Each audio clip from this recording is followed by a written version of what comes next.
شریک۔ حضرات، یہی وہ بندگی کا جذبہ کامل ہے جو عبادات کی ہر شکل میں ظاہر ہوتا ہے، اور انہیں عظیم عبادات میں سے ایک عبادت قربانی بھی ہے۔ قربانی کی تاریخ کوئی آج کی نہیں ہے، یہ اس وقت سے ہے جب انسان نے اس زمین پر قدم رکھا، لیکن امت مسلمہ میں جو قربانی رائج ہے وہ دراصل سنت ابراہیمی ہے، ایک ایسی سنت جسے قیامت تک کے لیے زندہ کر دیا گیا۔ حضرات، یہاں ایک سوال ہمارے سامنے کھڑا ہوتا ہے، جس عظیم مقصد کے لیے یہ عبادت ہمیں دی گئی ہے، کیا وہ مقصد ہماری زندگیوں میں نظر رکھتا ہے؟ ہم ہر سال قربانی کرتے ہیں،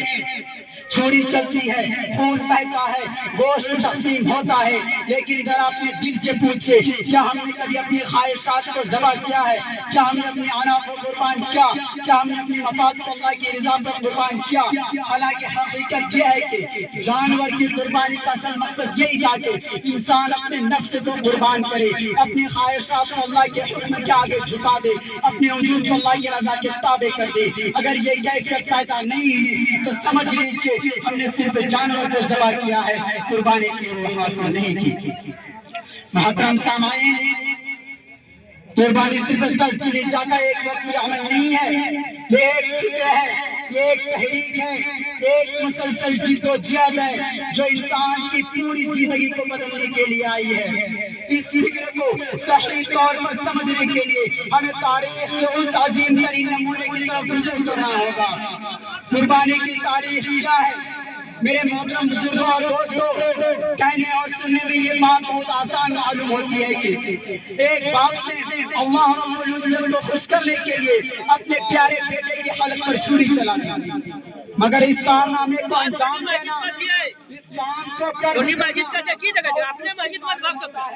ایک باپ کو اپنے بیٹے سے کتنی محبت ہوتی ہے، کتنا پیار ہوتا ہے، اس کا اندازہ وہی کر سکتا ہے جو صاحب اولاد ہو، خصوصاً جب بیٹا خدمت گزار ہو، اطاعت و شعار ہو اور ہوشیار ہو۔ اور سب سے بڑی بات یہ ہے کہ وہ بیٹا بھی ایک لوتا ہو، اس کے علاوہ کوئی اولاد نہیں، وہ بھی بڑھاپے کی زندگی میں آخری سہارا ہو، وہ بھی بڑی دعاؤں اور منتوں کے بعد 86 سال کی عمر میں ملا ہو۔ اس باپ کو اس بیٹے سے کتنی محبت ہو سکتی ہے، کتنا پیار ہو سکتا ہے، کتنا الفت ہو سکتا ہے، اس کا اندازہ وہی کر سکتا ہے جو اس راہ سے گزرا ہو، مگر ایسا ہے نہیں۔ میرے محترم بزرگوں دوستوں، جس کا دل ایمان و یقین کے نور سے روشن ہوتا ہے، جسے وحدہ لا شریک له کی معرفت حاصل ہوتی ہے، جس کا باطن اطاعت تسلیم اور رضا کے پیغام سے نور سے چراغ سے منور ہوتا ہے، وہ اپنی محبوب سے محبوب، اپنی مطلوب سے مطلوب چیزوں کو نچاور کرنے سے دریغ نہیں کرتا، چاہے وہ آل ہو، چاہے اولاد، چاہے وہ جلال ہو، حتیٰ کہ اللہ رب العزت کو خوش کرنے کے لیے اپنی پیاری جان